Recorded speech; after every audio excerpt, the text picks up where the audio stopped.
नमस्ते, अभिवादन आपका इनोसेंट इन्वेस्टर के इस नए वीडियो में आपके लिए डिस्क्लेमर, उसके बाद बात करेंगे म्यूचुअल फंड्स की। और बात इसलिए कर रहे हैं क्योंकि आप लोगों की बहुत बड़ी गलती हमको समझ में आ रही है। बहुत सारे लोगों ने हमारे पास म्यूचुअल फंड से रिलेटेड क्वेरी भेजी है। पहली चीज़ मैं आपको साफ बता दूं, मुझे म्यूचुअल फंड बिल्कुल नहीं पसंद है। लेकिन अगर आप म्यूचुअल फंड में पैसा लगा भी रहे हो, कम से कम तरीका सही रखो। जो भी आपको नुकसान पहले से हो जा रहा है उसको इग्नोर करने के बाद भी म्यूचुअल फंड के कुछ अपने एडवांटेजेस है, मैं कभी और बात करूंगा। लेकिन अभी जो आपके सामने मैं चीज़ डेटा रख रहा हूँ उसको बहुत ध्यान से समझिएगा। Mutual funds equity selling स्प्री continues with 30,000 crore से ऊपर का मामला है और 30,000 करोड़ रुपए निकाल लिए गए म्यूचुअल फंड से नवंबर में। क्या ये आंकड़ा यहीं पर नवंबर में सिर्फ हमें दिख रहा है या और कुछ? मैं आपको समझाऊंगा, बहुत ध्यान से समझिएगा डेटा मैं क्या आपसे बताना चाह रहा हूं। और अगर आपने म्यूचुअल फंड में पैसा लगाया, बहुत ध्यान से समझिएगा। म्यूचुअल फंड इन्वेस्टर्स क्या कर रहे हैं, यहाँ से पैसा निकाल रहे हैं। मैं महीने दर महीने की बात कर रहा हूँ, 3, 4, 5, 6, ये पूरे के पूरे मतलब हर उसमें उन्होंने पैसा केवल निकाला है। अब ये पैसा क्यों निकाला, बात समझने की कोशिश कीजिएगा,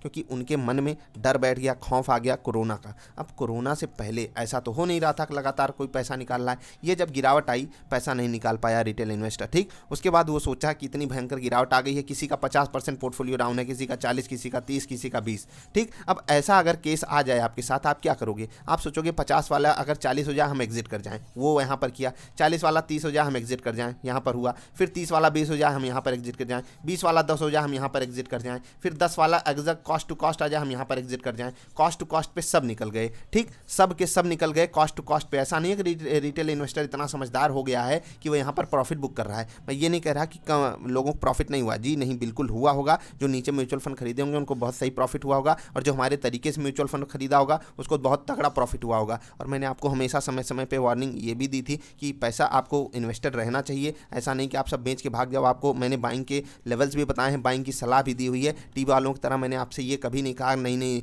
आपको नहीं खरीदना, नहीं खरीदना है। कॉशियस मैंने आपको हमेशा किया है कि ऐसा नहीं कि आप एकदम हैवी सी बाइंग कर लो, लेकिन आपको स्टॉक स्पेसिफिक होने की बात मैंने कही थी। अब म्यूचुअल फंड की अगर बात होती है तो यही सेम पैटर्न आपको अपनाना है।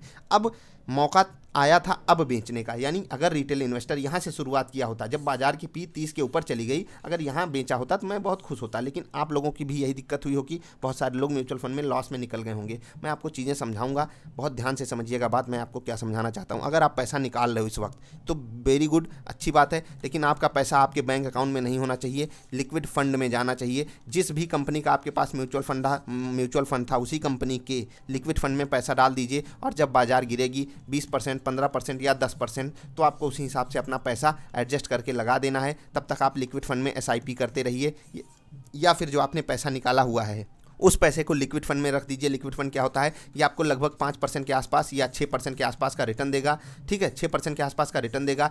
एफडी के जितना ये रिटर्न देता है। और इसमें आप विड्रॉल जो है किसी भी दिन, मतलब एनी डे कर सकते हो, किसी भी दिन आप इसमें से पैसा निकाल सकते हो। सेफ्टी की बात करें तो जितने भी म्यूचुअल फंड होते हैं, सबसे सेफ म्यूचुअल फंड, सबसे सेफ, आपके पैसे को डाउन नहीं करता है कभी भी। ये होती है खूबी लिक्विड फंड की, आपको पैसा सिर्फ और सिर्फ लिक्विड फंड में डालना है। अगर आप सोच रहे हो कि आप म्यूचुअल फंड से पैसा निकाल के अपने खाते में रख के बहुत बड़ी होशियारी कर रहे हो, जी नहीं, क्योंकि आप पहली चीज़ तो रिटर्न नहीं कर पा रहे हो। उस पैसे पे 2% आपके बैंक वाले देते हैं ब्याज। दूसरी चीज़, जब आपको पैसा लगाना होगा शेयर बाजार में, आप अपने अकाउंट से ट्रांसफ़र करने में समय ले सकते हो, लेकिन आप सीधे के सीधे लिक्विड फंड से पैसा इक्विटी फंड्स में भी ट्रांसफ़र कर सकते हो। सारे ऑप्शन है। कोई चीज़ ना समझ में आई हो आप ज़रूर पूछिएगा। मैं आपको यही सचेत कर रहा था कि अगर आपने मेरी म्यूचुअल फंड वाली वीडियो नहीं देखी तो भी मैं आपसे कह रहा हूँ ये सावधानी बरतिएगा। अगर हर हाल में आपको म्यूचुअल फंड ही खरीदना है तो ये गलती मत कीजिएगा जो आप लोग अभी कर रहे हो। रिटेल इन्वेस्टर बहुत बड़ी गलती कर रहा है, उसका पछतावा उसको कुछ दिन बाद होगा। पछतावा इसलिए क्योंकि वो गलत समय पर निकल रहा है। अब मैं ये नहीं कह रहा यहाँ आपको नहीं निकलना चाहिए, लेकिन आपको सही जगह इस वक्त कम से कम फंडिंग रखनी चाहिए। आप तो बहुत पिछले महीनों से ही निकल रहे हो, बहुत सारे लोग निकल गए, बहुत सारे लोग निकल रहे होंगे। और जो लोग कॉस्ट टू कॉस्ट निकल रहे हैं, फिर उनका मतलब क्या मोटिव रह गया यार? मतलब आपसे हमेशा लॉन्ग टर्म की बात की जाती है और आप लोग एक छोटा सा क्रैश आया, इसको मैं छोटा ही क्रैश कहूँगा, बहुत ही छोटे टाइम फ्रेम के लिए आया और सारी रिकवरी आ गई। आपको यही क्रैश अगर डरा गया तो फिर क्या 2008 वाली मंदी देखे होते तो आप सब घबरा जाते। तो इसीलिए आपसे कह रहा हूँ थोड़ा सा सावधान हो जाइए, सही समय पे लेना सीखिए, सही समय पे बेचना सीखिए।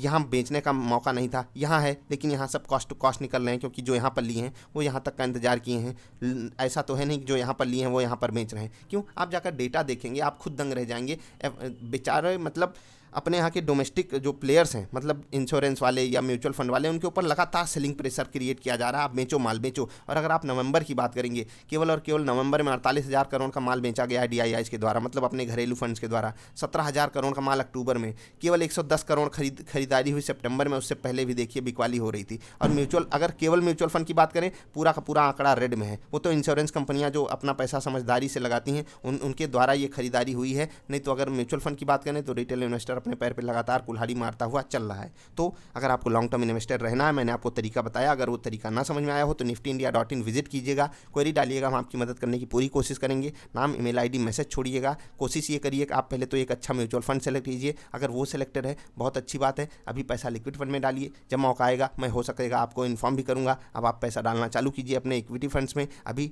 फ्रेश बाइंग आप इक्विटी में मत कीजिए। अगर म्यूचुअल फंड ही खरीदना है तो स्टॉक स्पेसिफिक ऑप्शंस अवेलेबल हैं, लेकिन पूरा का पूरा म्यूचुअल फंड आप इस वक्त खरीदें, ये मैं आपको सलाह नहीं दे सकता। तो बस यही थी वीडियो अभी के लिए, इतना ही। मिलेंगे फिर से किसी अच्छी वाली वीडियोज़ में।